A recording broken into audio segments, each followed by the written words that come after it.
Hello and welcome to this, my first video on this new YouTube channel. I haven't painted for about 3 months now. I've been busy closing down a business that has taken rather a lot of time. Now I would like to try and concentrate a bit more on painting. And I've chosen the subject that you can see, a common house sparrow. I honestly don't know where the reference image came from in the top right hand corner. I think it's a stuffed sparrow. I don't think it's alive. It looks like it's been mounted on a piece of wood. This is the image that I've chosen to sort of kickstart myself into painting again.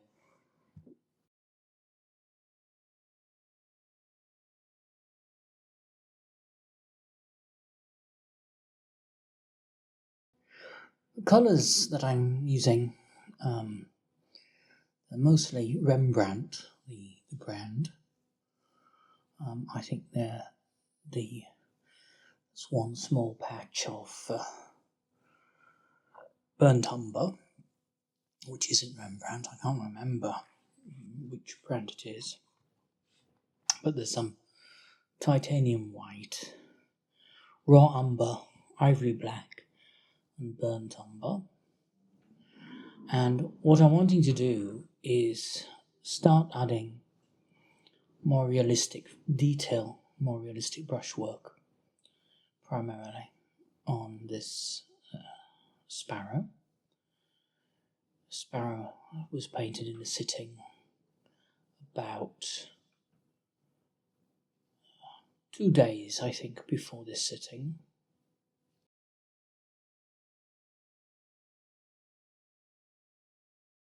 This is part 2. This video on YouTube is marked as part 2. Anybody looking for part 1 is going to be disappointed. Part 1 was posted to Instagram as a reel a few days before, and as a time-lapse video, obviously.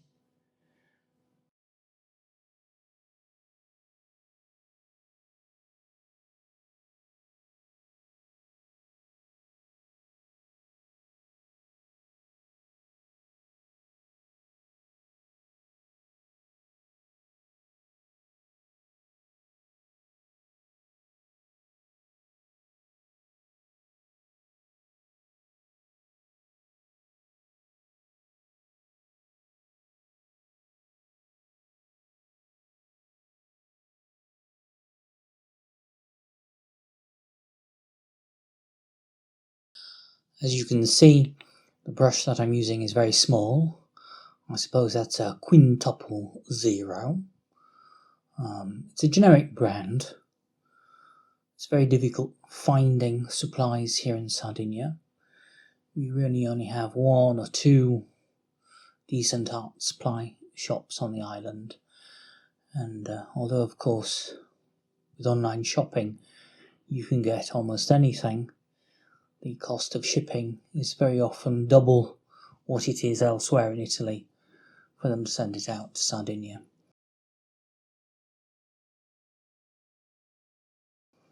I'm hoping in a not too distant future to try out some other paint brands and brushes. There's a new website which has popped up offering Michael Harding paints, which I'm hoping to try shortly. Hopefully they won't charge the earth for shipping to Sardinia.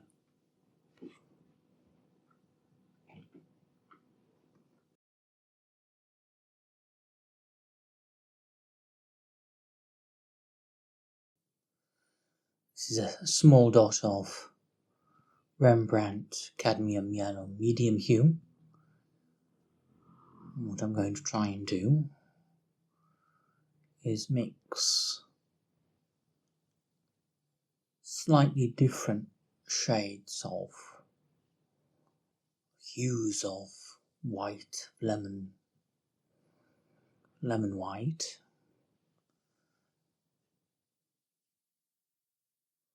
I've given up with the the very small brush and move to a palette knife in order to start mixing the colours.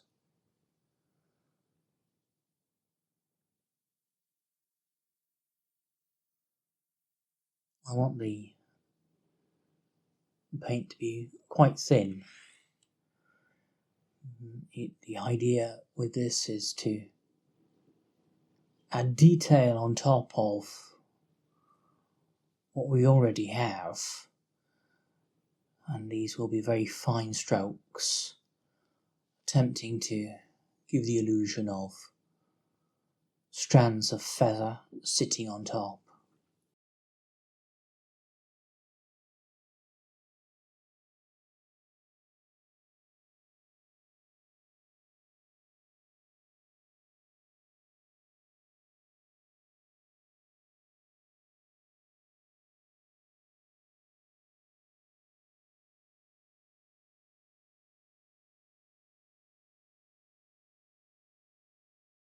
Here I'm adding a little bit of raw umber just to bring the tonal value down. It's difficult to see the slight variations in those colours on the video. Clearly the white was too bright, and here I go trying to put in some illusion of feathers sitting there just on top of the paint that's already dry.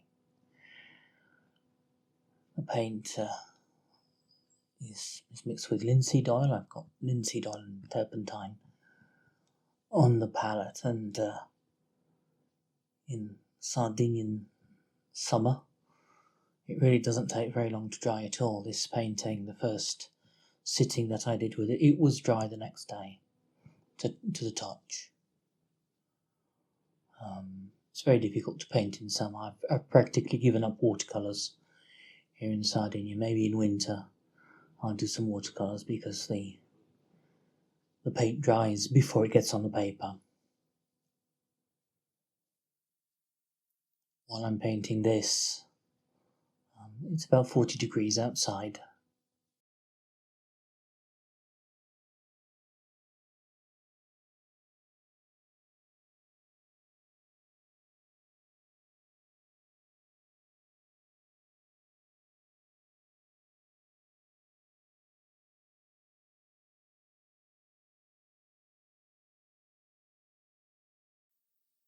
If you'd like to see more of my paintings, you can visit my website, johnpeterwaddington.com.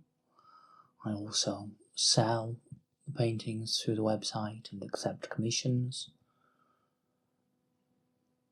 Now, the aim is not to achieve photorealistic realism.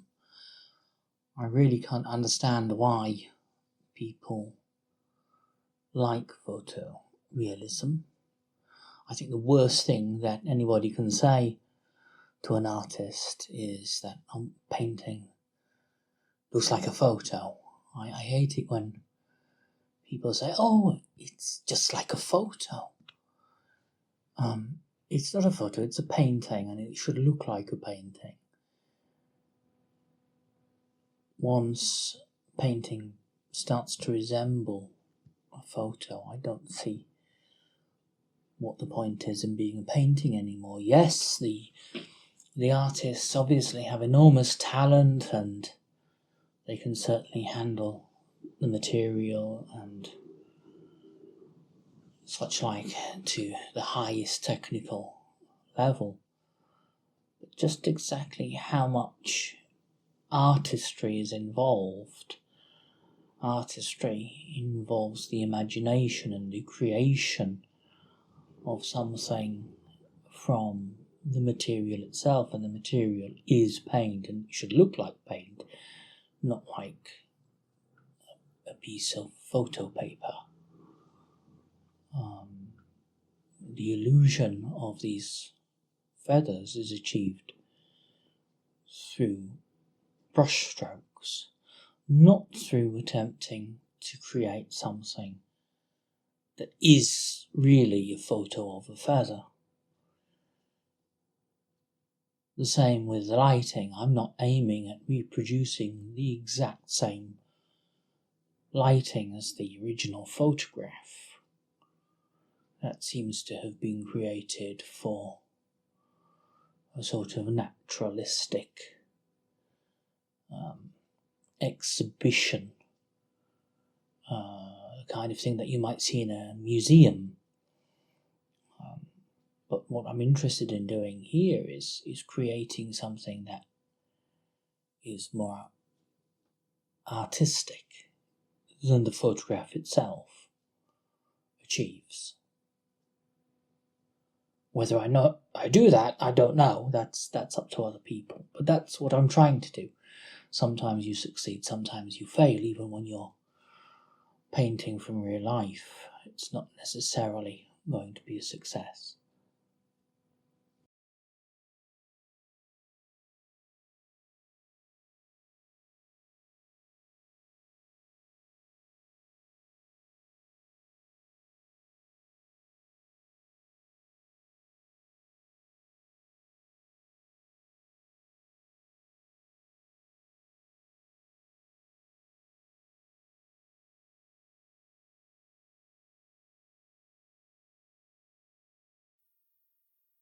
We have sparrows here in Sardinia.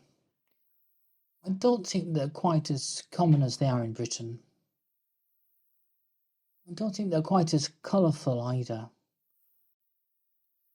They have slightly more muted colours. We have a pair that nest in an area sort of between the wooden roof and the tiles above. Initially, they weren't very tame. They would sort of hop onto a branch of the lemon tree in front of the balcony and wait for us to disappear. But now, after a few years of nesting there, they're quite happy to sit and dive into their nest between the wooden tiles, and they're just a few inches away from us.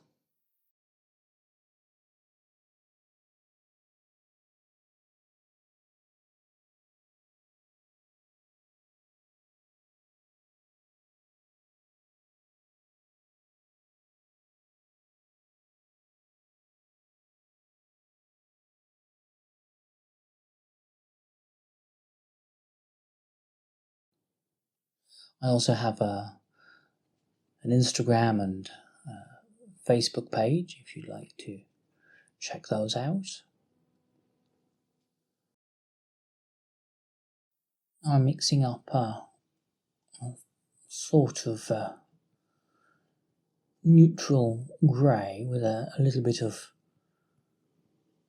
burnt umber and ivory black. Probably just a touch of white, I think I must have put in there. Just to tidy up the bill area, which I was never really happy about in the first sitting while blocking in all of these colours a couple of days before this. I'm trying to give some suggestions of the feathers at the front of the head, which are standing slightly proud of the face of the sparrow.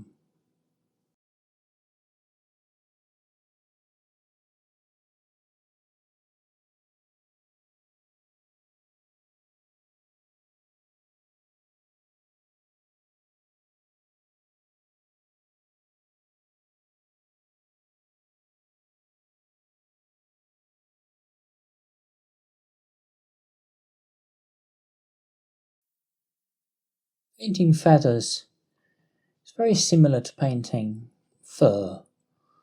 I think a lot of people think that feathers are extremely difficult to paint, whether they're big or small. But really, if you can paint a straight line, or not even a straight line, then you won't have very much difficulty painting a feather. one of the easiest things, I think, to try and give the illusion of. So again, I'm going to mix some titanium white with just a little bit of raw umber to bring the value down. And a little bit of the burnt umber as well. Probably wasn't quite red enough. And spreading it out thinly. And then I'm going to dip the paintbrush in a little bit of linseed oil in order to get it even thinner. Much of this painting on this days, it's almost a glaze.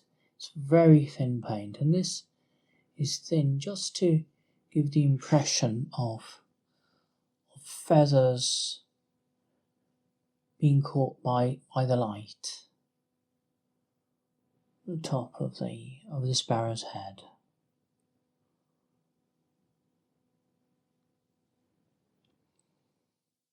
Very small strokes, almost little dots of paint, just to provide that illusion. It's quite difficult to see.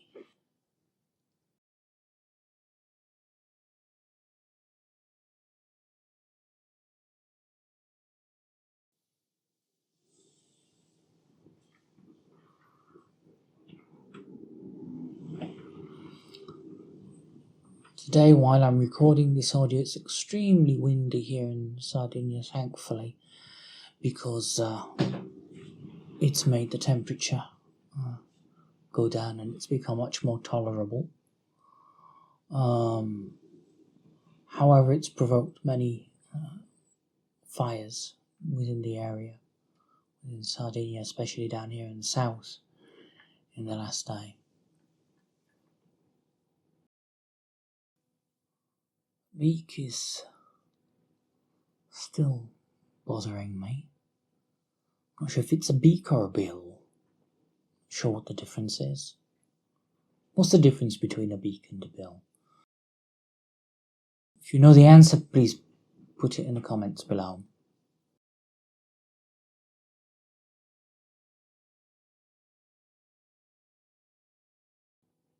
I'm no expert on bird anatomy.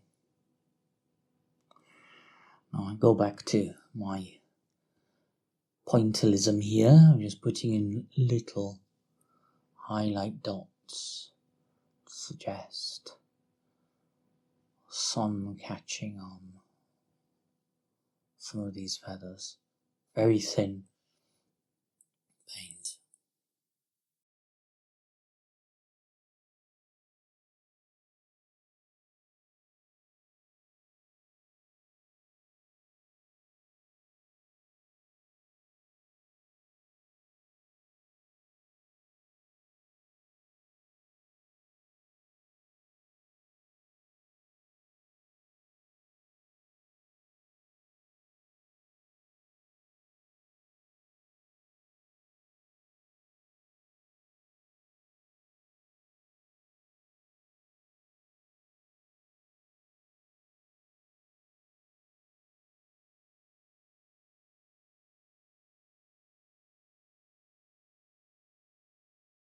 Now I'm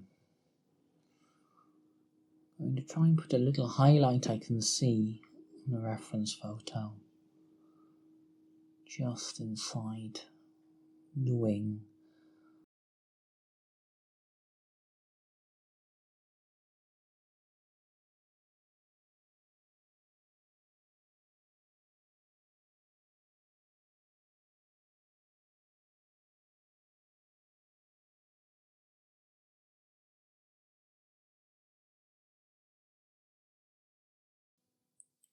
So I'm putting in some more of the chest plumage here. Lots of variation in greys and blacks. It's quite a variegated little pattern. I'm not sure how much of that detail to put in here at this stage. I think it would be very easy to go overboard.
Some of the chest area, which is slightly more in the light, was just a little bit too dark, and I'm trying to just bring that value up a little bit, not necessarily successfully.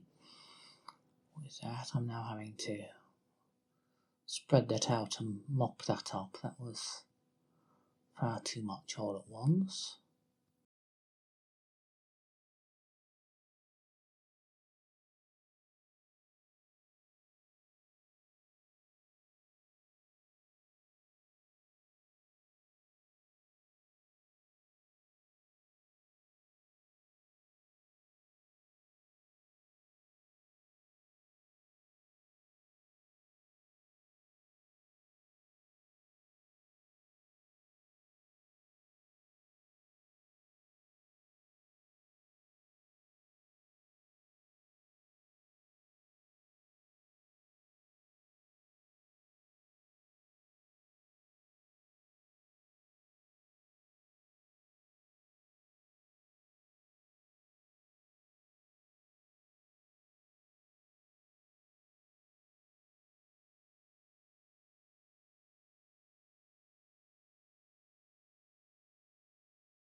I've seen something that I didn't like still.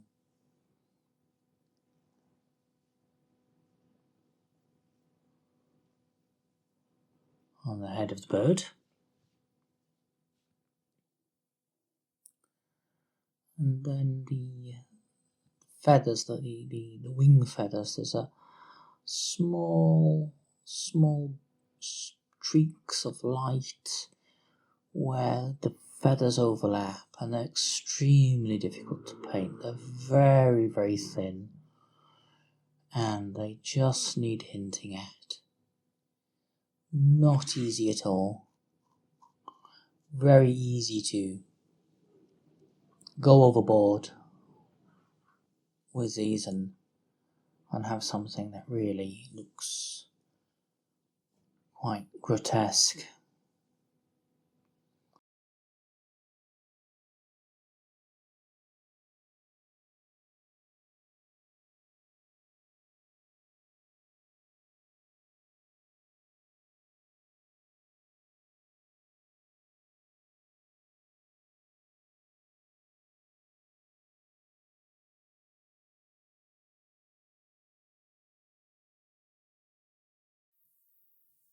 Well, if you've made it this far into my first YouTube video on this channel, you might want to consider hitting the subscribe button.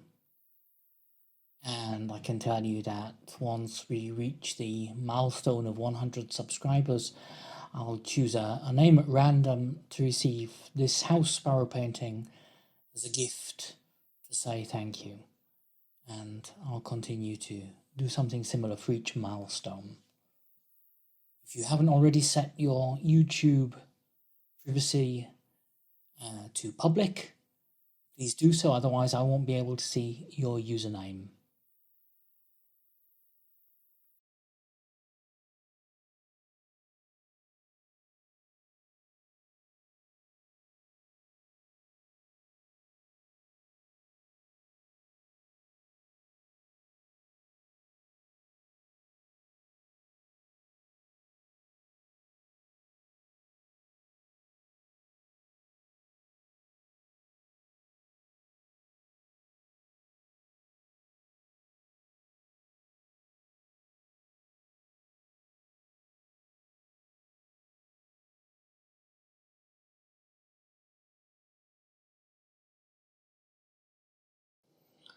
So I noticed that there was a slight modelling error here. I think there's a darker area on the chest of the bird, which I didn't really have. What I'm wanting to try and achieve is slightly better form here, and I've picked up a bristle, very soft bristle brush, just to try and blend all of that work that I have just done together in order to try and make it all a bit smoother, a bit less obvious to the eye when close up.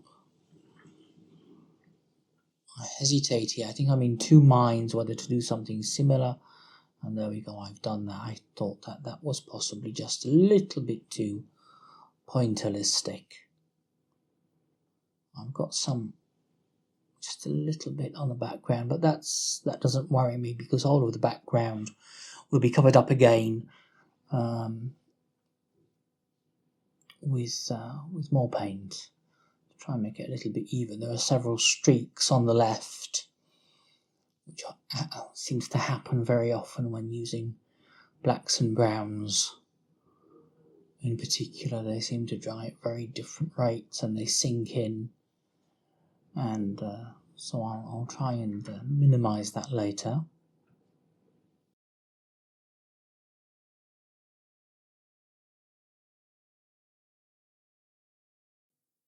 Again, a little bit more detailing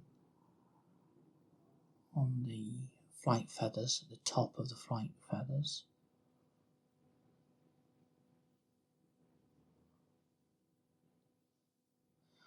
I can tell you the most difficult thing that I find to paint with birds, and you haven't seen me paint it, are the feet. They were painted in part one, but I had so much difficulty with them that I edited them out of the part one video, so you don't actually see how long it took me to paint those feet. I hate painting birds' feet, and I hate painting elbows. I've only ever painted elbows, an elbow obviously of a human being, once. I had 4 of them to paint in painting in a double portrait, and I swore that I would never paint elbows again after that. It's a question of the bone, I think, of the bone structure beneath the skin, and you're not really painting skin, you're painting bone beneath skin with elbows. And I think there's something similar about the feet, the claws, the talons, I don't know what they are, of birds. You're painting more bone than you are skin, and of course you can't really see the bone beneath the skin, but you do have to try and imagine it and have some awareness, I suppose, of basic anatomy, where things go, in order to be able to achieve some level of naturalism.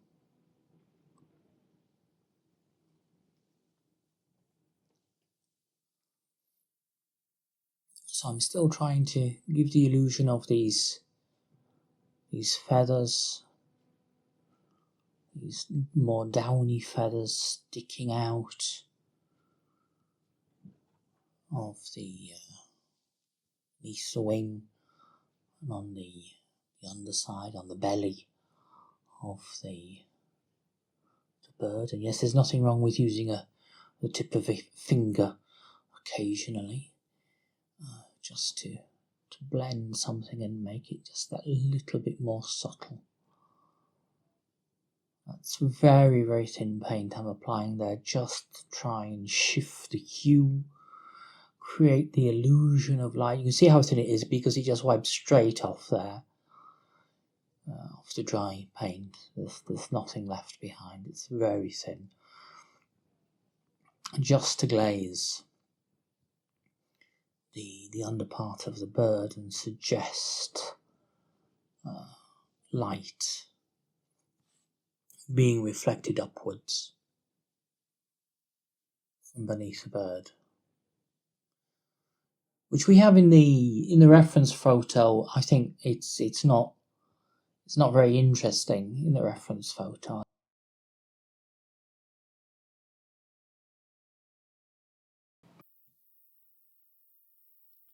It was, of course, Sparrow who killed Cock Robin in the English nursery rhyme.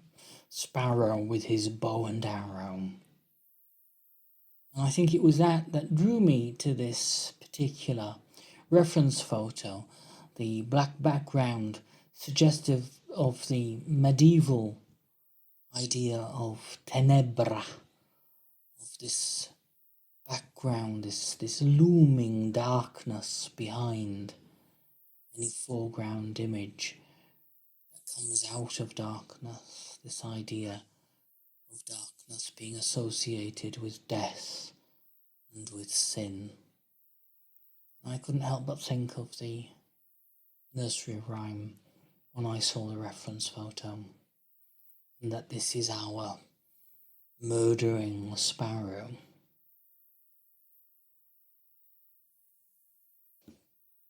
If you don't know the nursery rhyme, then I'll put a link in the details below the video.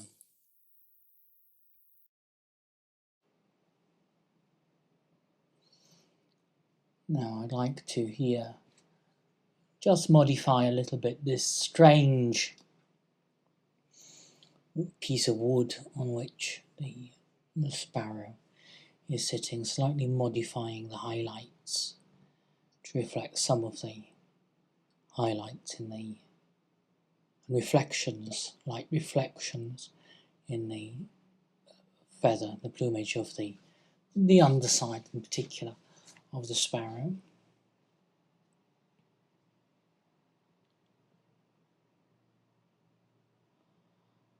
I'm not sure if it's a piece of wood or a piece of horn. It's quite difficult to tell precisely what it is in the reference photo.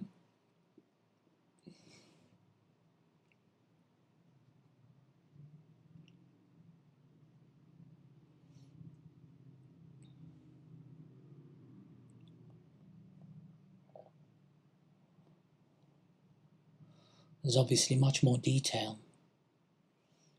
in the reference photo than I'm willing or able to put in to the painting, so it's really a question of hinting a little bit and creating the illusion of what precisely it is.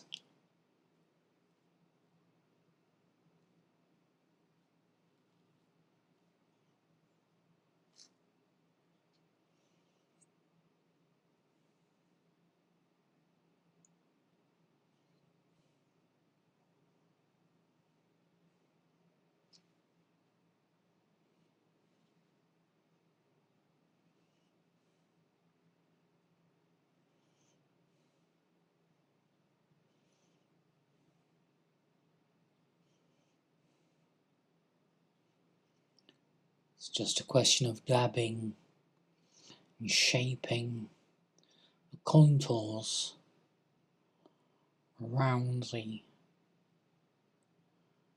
very complex shape of the wood.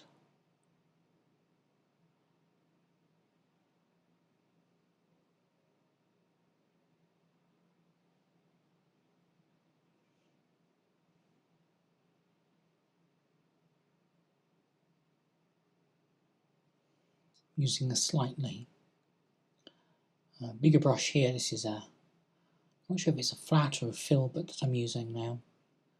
Looking at the video, obviously the chisel edge helps a little bit create that texture.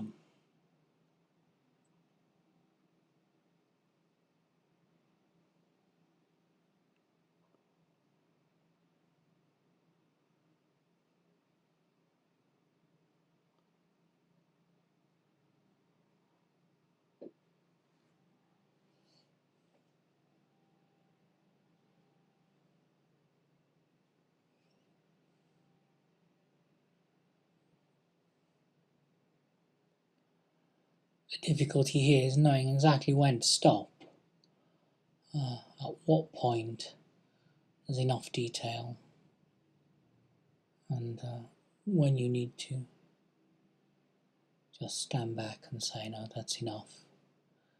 Any more is superfluous.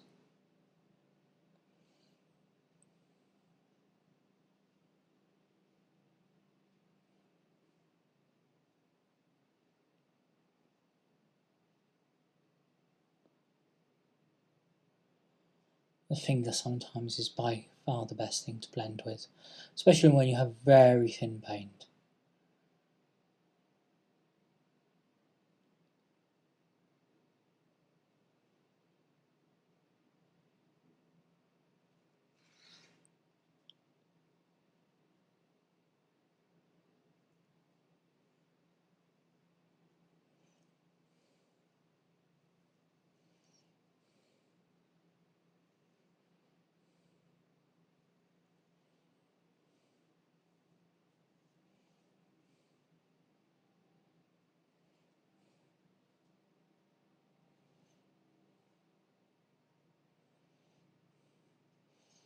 What I'm wanting to try and create in terms of that tenebra technique is the idea of the bird and the piece of wood just merging out of the darkness. Not exactly into the light, but still hidden, still concealed.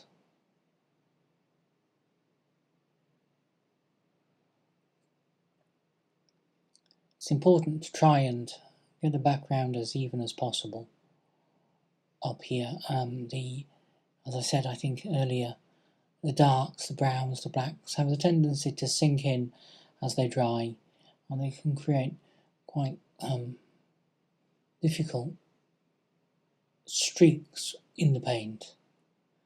Sometimes they disappear when you varnish them, sometimes they don't, so you really need to try and reduce the number of them as possible if you're wanting a fairly homogenous background, which I am, especially up at the top in the darkest area. I'd like it to be as homogenous as possible before that tenebra background sort of descends into something a little bit more chaotic toward the bottom.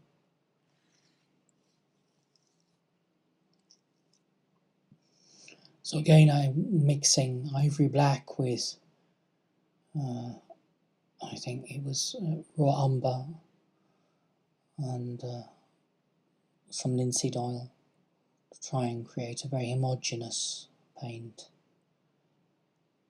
that will just stand on top of what was already there. And then hopefully it will not sink in as much as it dries, and then when a light layer of either retouch varnish or final varnish are applied, that homogeneity will become clearer, and the surface, the darker surface, will come together in a way that perhaps even after a couple of days when it's touch dry, you don't really see.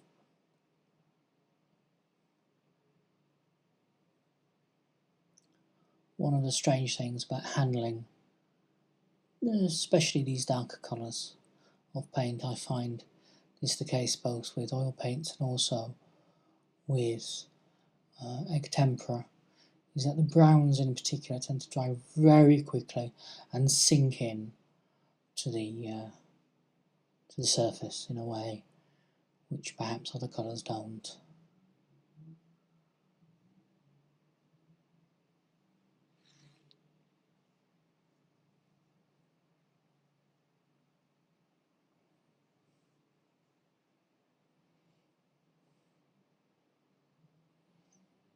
It's quite difficult again with this background technique. It's quite difficult to determine exactly when to stop, at what point to take it, but Fundamentally, I want most of the bird, if not all of the bird, to be covered, to be surrounded with this dark tenebra background, and only the bottom part to start to come into the light. The background, especially where the feathers are dark, black,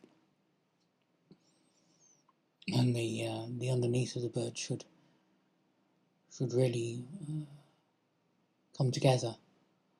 Where one begins and the other stops, it should not be very clear. I think you can see that in the plumage of the underside of the bird. It's not exactly clear where those feathers stop and where the background takes over.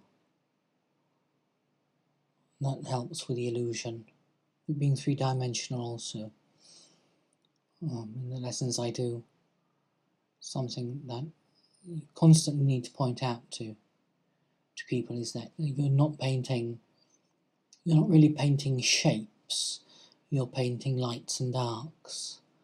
And as a consequence of that, where the light is not falling, there is no clear delineation between light and dark.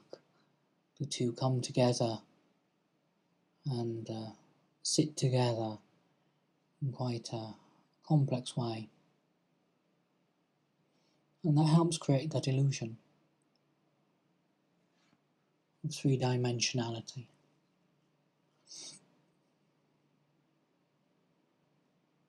Of depth.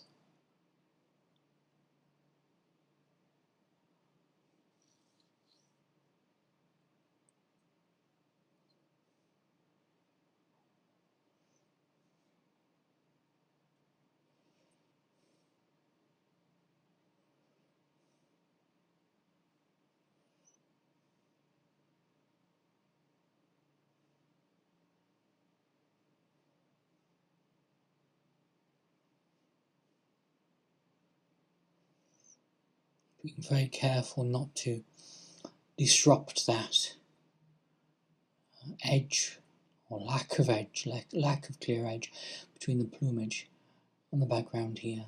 Very soft strokes, just to give a very thin layer of paint.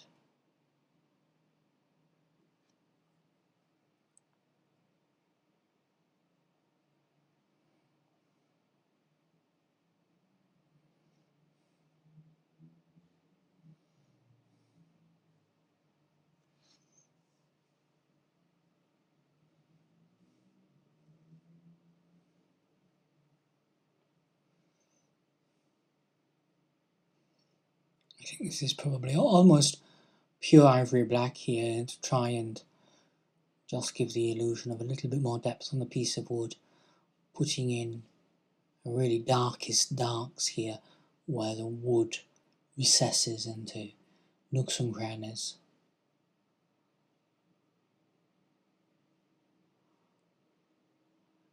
Helps to push out those little claws which took me so long to paint.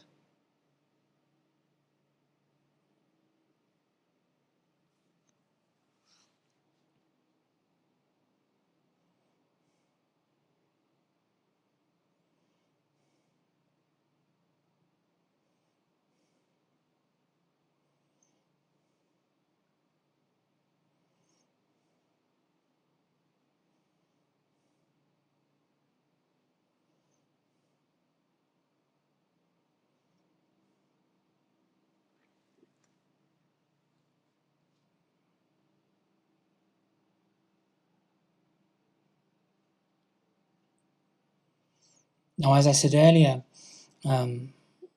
one of the first 100 subscribers to this YouTube channel will win this painting as a thank you, and I'll let you know when we're starting to get close to that, and there'll be a video in which the name of that person, the username of that person is extracted.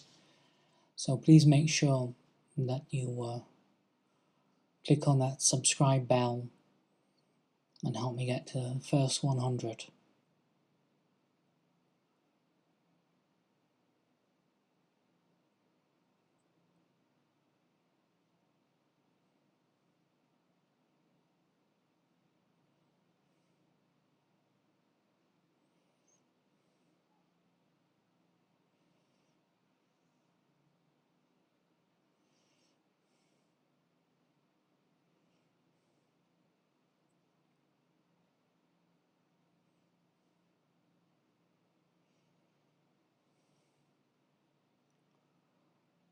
Starting now to think that this is coming to completion.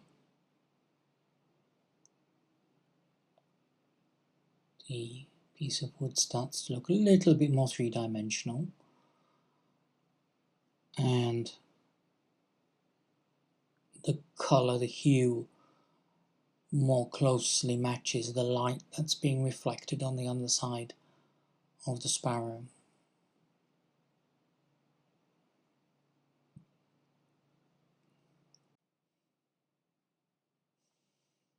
I think I'm just trying to put in a little bit of plumage that I managed to delete earlier, which is there.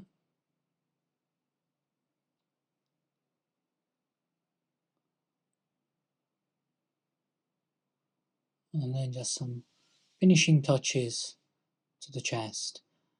And then I think that's it. That's our house sparrow. And here's the painting varnished and framed. Please remember, if you'd like a chance of receiving this painting as a gift for being among the first 100 subscribers, click that button and this could be yours. Thank you very much for watching, and see you next time when I'll be painting a kingfisher. Bye bye. See you next time.